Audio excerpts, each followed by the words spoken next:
Short করে গাড়ি চালাইছে না মন গেছে।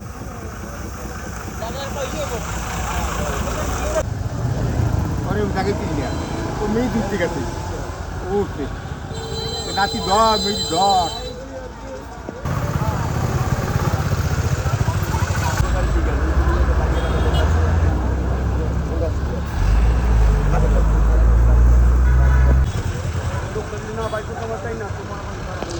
প্রথম আমরা গাড়িটার সামনে তখন আমি ওরে বলতেছি যে গাড়িটা একটু চলে যাও, ড্রাইভারটা স্পিডে যেতে সাইডে যেতেছে, তা আমি ওদের একটু মেঘ পড়তেছে একটু আসতে যায়। এই টার্নিংটা আসার পরেই মনে করি জিনিসটা মনে হয় ডাইনে একটা বাড়ি খাওয়াইলো, ডাইনে বাইরে খাই এই বামের গাড়ি এই বাম খাই তুই এই গাড়ি গিয়া দুম করে পড়ে গেলাম গা। আমি গিয়া বললাম 6 জনের নিচে, আমার উপরে 6 জন, এখানকার একটা লোক আছে, এই লোক মনে করেন আমার ট্রেনে উঠাইছে, আমার মোবাইল কিচ্ছু পাইনি। পরে তা গিয়া এলা সব লোক বাইর করার পরে গিয়া মোবাইল পাইছি।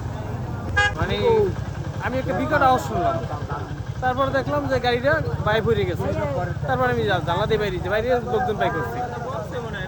সামনে ছিল যে এদিক দিয়ে ইমরান পরিমাণ রং সাইডে আইছে, যাইয়া ধাক্কা দিয়ে গেছে গা, আর এ বামে পড়ে গেছে গা।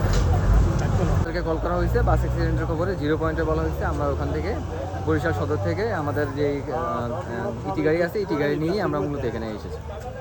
আহত হয়েছে, বাট কেউ নিহত হয় নাই। যারা মোটামুটি যেসব যাত্রী আহত হয়েছে তাদেরকে অলরেডি হাসপাতালে প্রেরণ করা হয়েছে। আমরা প্রাথমিক স্বাস্থ্য অনুসন্ধান করে দেখেছি, ভিতরে এখন আপাতত পর্যন্ত আমরা কাউকে পাইনি।